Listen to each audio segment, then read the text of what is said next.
เจ้าพี่น้องเนอะพี่น้องเอ้ยมื่อนี้เรามาเกี่ยวจะเข้าใจไอฟองพี่น้องเอ้ยน้าไอฟองแล้วเป็นดีมั้ยแม่นน่ะว่าไอ้บ้วนเถกเกิดเรา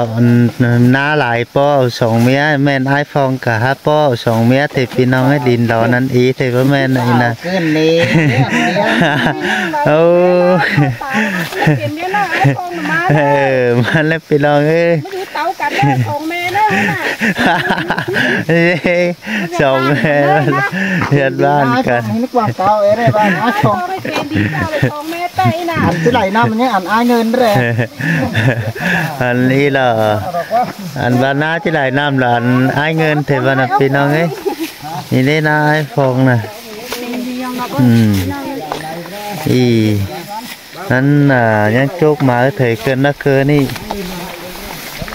น้าที่ไหลน้ำนี่อันอ้ายเงินเลยอันพี่น้องเอ้ยน้าไอ้ฟองจักเจอเราจะเกี่ยวเดียวหรอพี่น้องเอ้ยเฮ้ยนี่เราว่าไงโหเฮ้ยไอ้ฟองเอ้ยเจอเมื่อไหร่ไปครับฉันน้องหาอันเข่าอีเป็นว่าเป็นมีหลายกันนะกวนยังเป็นครับฉันน้องหาไว้เข่ายังจันกำบูดเกินด่าว่างหลวงมาน้ำมาบาดไหมฮะหมกซ้ำกอกกาเด้แลครับสกุลจันพี่น้องเอ้ยเป็นสิ้นว่านะว่าไงแต่ละไอ้ฟองนี่นะนี่ในพี่น้องเอ้ยว่าไอ้เห็นไอ้เกลืองนะไอ้แล่แล้วผมเจ้าไกวพิมพ์นี่นี่มันยัดเอาจริงทึกดิจันนั่นเลยพี่น้องเอ้ยไอ้แล้วไอ้ฟองอันน่ะไอ้เกลืองไม่เชื่อเมาไอ้ไรชาวเลยไอ้เงินแล้วเข่าแล้วได้น้ำไปไอ้บ้าน่ะไอ้ฟองเปล่าจอยน่ะไอ้เงินเอ้ยแล้วก็พระเจ้าเบียดน้องหากกันนี่ว่ามึงบ่เบียดแต่กับน้องหากกับเจ้ามีผัวแล้วรอป่ะน่ะนี่ได้ไอ้เงินนะเกี่ยวให้นะครับพี่นี่ล่ะไอ้เกลืองกูพี่น้องเอ้ยอีกห้ามีละน้าน่ะก็เอาดิจานละอันสองเมียน่ะแล้วเจอให้กี่ไรก็ได้ไอ้เกลืองคุยกันนะโยนะเกี่ยวเดียวเนาะเกี่ยวเดียวกว่าไอ้เกลืองเฮ้ยก็มาเกิดฟองเข้ามาเลยมันว่าน้ากว่าที่รถแท่งเอาสองนี้มาหินเฮ้ยไอ้เกลืองใครเทจานี่แต่กับตาเดียวกว่าไอ้เกลืองเขาอ่ะเดียวเดียววันนั้นพี่น้องไอ้เกินได้ทั้งยานเกี่ยวเดียวจะไอ้ฟองให้เดียวลงไปยามเอ็มหอยเครื่องเนาะไปแล้วก็ไอ้เครื่องไปแล้วยิ่งมิงยิ่งมิงเชียงฝาไม่ได้ไปนะน้องฮะไม่ได้ไปนะ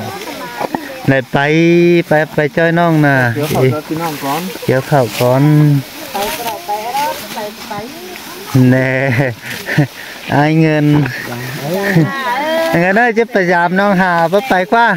เกี่ยวกันเอาลงไปเจ้เกี่ยวข่าวเดียวกันว่าน่ะไอ้เงินนี่นะไปแล้วคุณจันนั่นว่าน่ะป้ามาเกี่ยวข่าวใจไอ้ฟองก่อนกว่านี่พี่น้องให้เกี่ยวข่าวใจไอ้ฟองก่อนว่าน่ะเลี้ยวน้องจะไปไอ้ฟองนะเป็นสันฟักพักอยู่น่ะใกล้แต่ก็ดีแล้วกว่าไอ้ฟองสันฟักสันได้หรอน้อง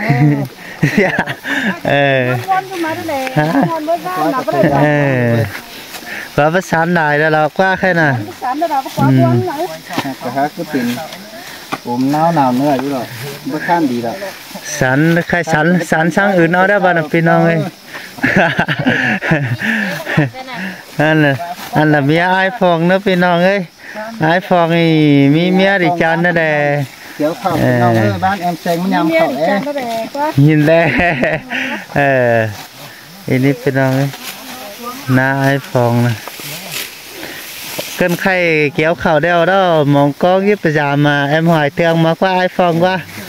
ไม่เห็นที่เต่าจามน้องก็ยันสุดโค้งเนาะใช่ไอ้ฟองนี่ว่าที่ประจามกุ้นจานนักเกินนั่นหรอพี่น้องเอ้ยนั่นเป็นไงง่ายแต่ไอ้ฟองนี่ฟ้อนฝุ่นไปแล้วว่าประจามแอมหาเกิน5 ชมใจเลย มือไปไอ้เงินเอ้ยเฮ้ยเตือนว่าไอ้เงินเอาไปแล้วไปคับซะแอมเฟืองไอ้เถยแอมเฟืองดินกวายพี่น้องเอ้ยน้องเฟืองกันเนาะไปเห็นขึ้นนะเนาะไอ้เกตเติมสวบแปลงความน้อยอ่ะนะมึงง่ายเถอะมาแอมเฟืองเนาะการก็หาที่ต้อมเนาะเอามือไปปักใส่หินให้หนักให้หนักตัวน้ำหนักว่าซะล่ะไอ้เกลืองแอมเฟืองอ่ะบ่แอมเฟืองกันว่าซะล่ะฮะตามจ้าไปก้ามาบ่อีโมเพิ่นบ่ได้นี่นาขึ้นตางน่ะดิเดี๋ยวนัดโตกันหาจ้าจะโตน้องน่ะเฮ้ยน่าจะเราบ่ไปกับพี่น้องเอ้ยบ่เกี่ยวนะเกี่ยวเนี่ยบ่ไปก็รอพี่น้องมันหนาวมันบ่ไปก็รอพี่น้องเอ้ยมาเอาไปกินได้น่ะยำๆจะเตะแบบบ่เกี่ยวก็อีล่ะปลาน้อยเอาขุนเนอะพี่น้องเนอะปลาเขียวตอนบาฮาฮูแขวเข้ามาปลากันนะบ่มันโอนความมันถึงนั้นมันปลาครับเกี่ยวเข้าไอ้บาซ่าแล้วล่ะฟองแล้วก็ใช่ก็ถามมันเกี่ยวเข้าแล้วก็ดัวมันพี่น้องเอ้ยไอ้เกลืองนะเนาะพอดีเกินเจอแล้วก็หาบ่เข้าจางกันไอ้เกลืองเกี่ยวเข้าครับเป็นยงอยู่น่ะกวนยานี่น่ะเสียงก้อหันอยู่กันนี่เกี่ยวเข้าอีกกัดดัวให้ได้กัดดัวให้ได้เกี่ยวเข้าแล้วกัดดัวบ้านน่ะมาต่อสุมาแอป2ห้อยคือแนวมาขึ้นจิกปัวเป็นบ่ได้เอาว่ามาตีได้ง่ายอย่างนั้นมาตีฮะกูนี่ปวดหูร้อน2ห้อยแนวน่ะจิกปัวนี่นะพี่น้องเอ้ยข้าวนึกก้อยกล้วยครับพี่น้องแล้วมาติเกตทุกนี่ก่อนปีเดียวนะสัญญาณบางหน้าไว้หัดแค่นี้หนูเพิ่นบ่ไปพี่น้องเอ้ยปลาแมงไงจอนเอ้ยจอนคือจางยาดาไอ้เกลืองเอ้ยน้าไอ้ฟองไอ้ข้อดีกว่าแม่นี่นะไอ้ฟองนี่นะนี่จับจ่าดีวะนะพี่น้องเอ้ยกว่าการน้องตั้งหน่อยนึงนะเนาะก็บามันบานมาปอกกันนายชื่อยันบาไปเบียสิ้นแต่ลอยนะไอ้เกลืองเอ้ยจะเอาแค้นเสือเอาแสงบ่เมื่อนย่อไหมขึ้นแสก้นแลบางย่อไหมขึ้นแสเอามาคุดน้ำต้มกันมาบ่ายสิ้นนี่เรียนเมื่อตาแล้วซื้อฮัตตายเด้อมันย่อไหมขึ้นแสเอาไหมขึ้นกันหน้าเลยเอามาคุดดินอยู่หน้าดีนั่นนั่นว่าโวยนิสกับดาแฝงมันบ่ปะมันจอมห้างไม้สิมาแก่งกาวเช่นนะไอ้จอนเนาะไม้อีมูฮะฟองมาแล้วเนี่ยบาสระกังน้ากับบ่าวเอาบิ๊กน้าจะหาได้ครับบ่าวเลยบ่าวหาได้มันน่าสิมันจะป้อมเจ้าไทยที่น่ะเป็นที่มาหามันแซ่น่ะเจ้าหาก็จะเอาให้แลนะมีว่าจริงไหวมาละไอ้เกลืองนะบ้านพี่น้องเอ้ยนี่มาหามันเลยมันเจอเจ้าจะมันก็จอยัดแซ่ละเจ้าหาเอาละครับมันจอยเถอะที่แลนะจางว่าละไอ้เกลืองไปเตะเลยมันน่ะฮะเมื่อนั้นจิเป๋เลยเกี่ยวกับแล้วนะจิเป๋มาแล้วบ่เงินมึงเงินหินให้ฟองจิเป๋เฮือนมาแล้วบ่เงินหาได้เป๋เฮือนไงฮะว่าจิเป๋มาชูไอ้หากว่าชื่อนี่จิเป๋หามึงสอนมึงแล้วตอนนี้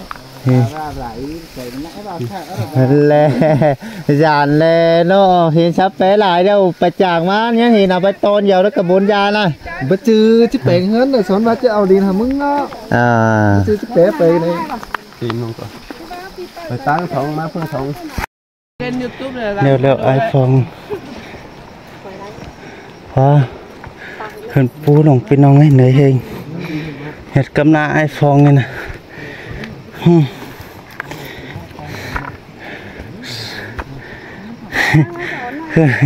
ไอ้เงินเอ้ยว่าซะดะน้องเฟืองสังเอ้ยไอ้เงินนะไอ้เงินเอ้ยยิงเกวดเต็มสังไอ้ความน้อยก่อนนี้วินนักว่าปีเกตลิงวางน้องดอกขึ้นตาหาเมียก่อนนี้ไอ้เงินจังว่าสิกว่าโนเด้อไอ้เงิน ai mà đâyจากความซื้อต่อวันไปให้สังไอไปจางแล้วเราโอ้ยเฟืองเอ้ยไอสูสั่งเฮียจูไอมันนั้นพอดความเสียงเฮโลราชาดาไอเงินแห่บ้าเรื่องเจอเนี่ยไอมึงก็ไปเทแค่มาเจ้า